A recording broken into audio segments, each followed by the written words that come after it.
নমস্কার বন্ধুরা, পৌরাণিক কথামালা চ্যানেলে আপনাদের সকলকে স্বাগত জানাই। বন্ধুরা, নতুন বছরের প্রথম ভিডিও আজকে শুরু করলাম, আর আপনাদের সকলকে জানাই নতুন বছরের শুভেচ্ছা, অনেক অভিনন্দন। পুরো বছরটা আপনাদের খুব ভালো কাটুক, আনন্দের সঙ্গে, শান্তির সঙ্গে। বন্ধুরা, তুলসী বৃক্ষের সঙ্গে যে কাজগুলি করতে নিষেধ করে হিন্দু ঐতিহ্য। বেশিরভাগ পুরাণে তুলসীকে ঘিরে কথিত হয়েছে অসংখ্য কাহিনী।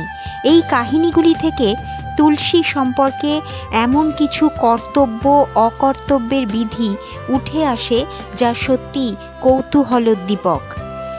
হিন্দু গৃহস্থ জীবন থেকে অধ্যাত্ম জগৎ সর্বত্রই তুলসীর অবাধ গতি।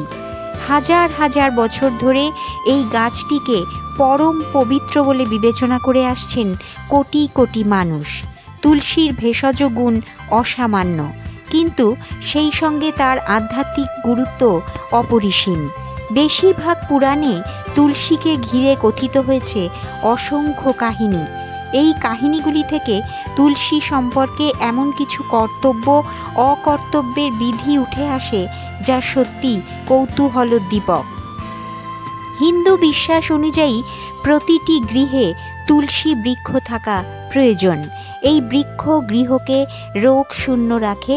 এমনকি এ কথাও বলা হয় তুলসীকে স্বয়ং যমও সমঝে চলেন। তুলসী সাধারণত বৈষ্ণব বিশ্বাসের সঙ্গে সংশ্লিষ্ট। সেখানে তুলসীর মহিমা বিশদভাবে কীর্তিত। শালগ্রাম শিলা ও তুলসীর অচ্ছেদ্য বন্ধনের কথা নতুন করে বলার কিছু নেই, কিন্তু হিন্দু পরম্পরায় বেশ কিছু নিষেধাজ্ঞাও রয়েছে তুলসীকে ঘিরে। দেখা যাক কি সেগুলি। তুলসীপত্র চিবোনোর ব্যাপারে কড়া নিষেধ রয়েছে হিন্দু ঐতিহ্যে।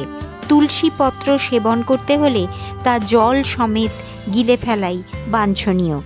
এই বিশ্বাসের পিছনে কিছু বৈজ্ঞানিক যুক্তিও রয়েছে। তুলসী পাতার মধ্যে থাকা বেশ কিছু ধাতু দাঁত ও মাড়ির ক্ষতি করতে পারে।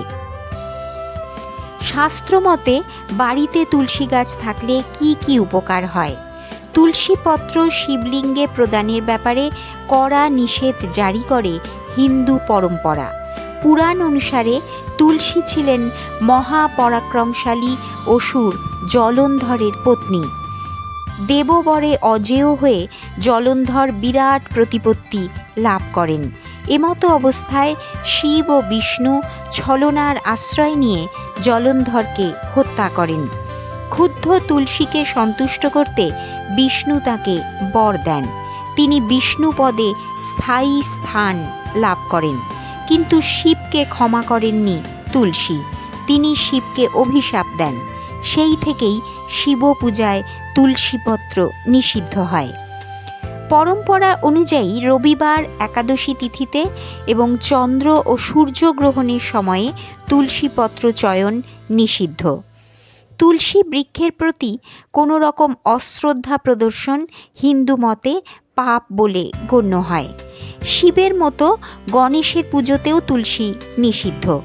এর পিছনেও কাজ করছে পৌরাণিক বিশ্বাস।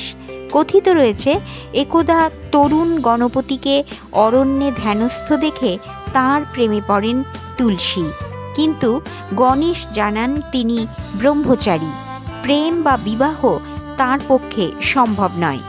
তুলসী তাকে অভিশাপ দেন এই বলে যে গণেশের ব্রহ্মচর্য স্থায়ী হবে না। গণেশও পাল্টা অভিশাপ দেন তুলসীকে। সেই অভিশাপেই জলন্ধর অসুরের সঙ্গে বিবাহ হয় তুলসীর। তুলসী গণেশের কাছে ক্ষমা চান।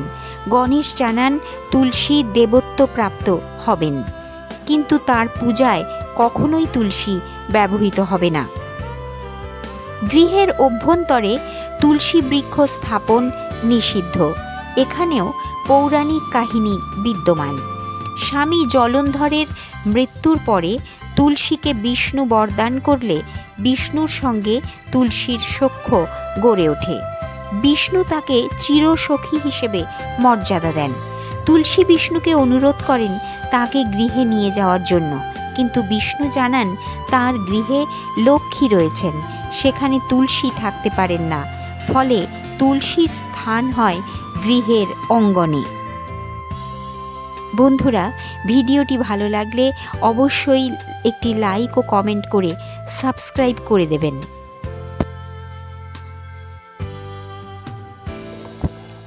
আরও কিছু নিষেধাজ্ঞা রয়েছে তুলসী গাছের ব্যাপারে। একে একে সেগুলি জেনে নেওয়া যাক। 1. তুলসী গাছ কাটতে নিষেধ। হিন্দু শাস্ত্রে তুলসী গাছ কাটাকে পাপ বলে গণ্য করা হয়। তুলসীকে জীবন্ত দেবী রূপে পূজা করা হয় এবং এটি কাটা মানে সেই দেবীর অবমাননা করা। তাই তুলসী গাছ কাটা থেকে বিরত থাকতে বলা হয়েছে। 2. সন্ধ্যার সময় তুলসী পাতা ছিঁড়তে নিষেধ। সন্ধ্যার সময় অর্থাৎ গোধূলি লগ্নে তুলসী পাতা ছিঁড়তে নিষেধ করা হয়। এটি বিশ্বাস করা হয় যে এই সময় তুলসী দেবী বিশ্রাম নেন। তুলসী গাছ থেকে পাতা ছিঁড়লে দেবীর ক্রোধ সৃষ্টি হতে পারে। 3.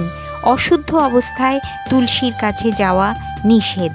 হিন্দু ধর্মে অশুদ্ধ অবস্থায়, যেমন মাসিক চলাকালীন মহিলারা বা শুদ্ধি ছাড়া পুরুষরা তুলসী গাছের কাছে যেতে বা তার পূজা করতে পারেন না। তুলসীর পবিত্রতা রক্ষা করার জন্য এই নিয়ম কঠোরভাবে মানা হয়। 4. জুতা পরে তুলসী গাছের কাছে যাওয়া নিষেধ। তুলসী গাছের কাছে বা তার চারপাশে জুতা বা স্যান্ডেল পরে যাওয়া নিষিদ্ধ।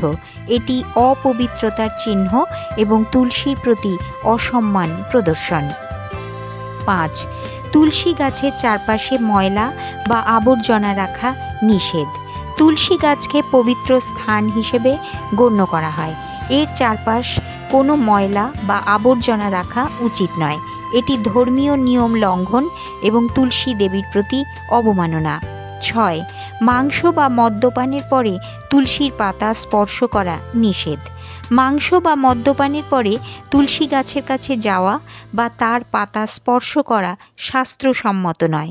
এগুলি অপবিত্রতার লক্ষণ এবং তুলসী দেবীর পবিত্রতা নষ্ট করতে পারে। 7. তুলসী পাতা রান্নায় ব্যবহার করার আগে সঠিক নিয়ম অনুসরণ না করা। তুলসী পাতা রান্নায় ব্যবহারের আগে সঠিক নিয়ম মেনে নিতে হয়। পাতা ছিঁড়তে হবে সকালে এবং পবিত্র অবস্থায়। ভুল নিয়মে তুলসী ব্যবহার করলে তা অশুভ ফল দিতে পারে বলে বিশ্বাস করা হয়। 8. তুলসী গাছকে সরাসরি জল না দেওয়া। তুলসী গাছে জল দেওয়ার সময় সরাসরি গাছের মূলে জল না ঢেলে পাশে দেওয়া উচিত। সরাসরি জল ঢাললে তা দেবীর প্রতি অসম্মান হিসেবে ধরা হয়। 9. তুলসী গাছকে উপেক্ষা করা বা অবহেলা করা। তুলসী গাছ রোপণের পর সেটি নিয়মিত যত্ন নেওয়া অত্যন্ত গুরুত্বপূর্ণ। যদি কেউ তুলসী গাছ লাগিয়ে তার যত্ন না নেয় বা তাকে অবহেলা করে, তবে এটি ধর্মীয়ভাবে অনুচিত বলে বিবেচিত হয়। 10. তুলসী গাছের নিচে শয্যা স্থাপন করা নিষিদ্ধ। তুলসী গাছের নিচে শোয়া বা শয্যা স্থাপন করা নিষিদ্ধ। এটি শাস্ত্র অনুযায়ী তুলসী দেবীর অপমান এবং অশুভ বলে ধরা হয়।